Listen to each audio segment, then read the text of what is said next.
நம்ம இப்போ பார்க்குறது வந்து இது பிவிசி பயோசெப்டிக் டேங்க். அதாவது நார்மலாக நம்ம வீட்டுக்கு வந்து ஒரு செப்டிக் டேங்க் போடுவோம், அது ஒரு நாளைக்கு ஃபுல்லாகும், லாரி வச்சு க்ளீன் பண்ணுவோம். இந்த மாதிரி பயோசெப்டிக் டேங்க் போட்டால் எப்பயுமே க்ளீன் பண்ண வேண்டிய அவசியமே கிடையாது. செப்டிக் டேங்க் வந்து மன அழுத்தமே உங்களுக்கு கிடையாது. இந்த டேங்க் பார்த்தீங்கன்னா ஒரு இன்னு ஒரு அவுட் இருக்கும். இது வந்து நம்ம வீட்டில் ஒரு குழி எடுத்து உள்ளே வச்சு இன் அவுட்டை கனெக்ட் பண்ணிக்கலாம். ஒரு பாக்டீரியா ஒன்று கொடுப்போம், அது வருஷத்துக்கு ஒரு முறை உங்கள் டாய்லெட்டில் போகும். அது நேராக இந்த செப்டிக் டேங்க் வந்து படிஞ்சிடும். உள்ளே உள்ள கசடு எல்லாத்தையும் சாப்பிட்டு நல்லா தனியாக மாற்றும்.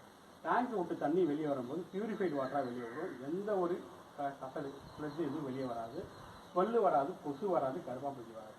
இந்த வாட்டரை என்ன பண்ணாங்கன்னா கார்டன் பர்பஸ் யூஸ் பண்ணிக்கலாம். இல்லைன்னா வேஸ்ட் வாட்டர், குளிக்கிற தண்ணி, சமைக்கிற தண்ணி, துவைக்கிற தண்ணி அதோட கலந்து கொள்ளலாம். அப்படி இல்லைன்னா பக்கத்தில் வாக்கையாரோ இல்லை சாக்கடையோ போச்சுன்னா அதெல்லாம் மிக்ஸ் பண்ணிக்கலாம். இந்த பயோசெப்டிக் டேங்க் வந்து விலை ரொம்ப கம்மி. இது ஒரு வாட்டி போட்டால் உங்களுக்கு ஃபுல் சாட்டிஸ்ஃபைடாக இருக்கும். எந்த ஒரு செப்டிக் டேங்கிற ஒரு மன அழுத்தமே உங்களுக்கு இருக்காது.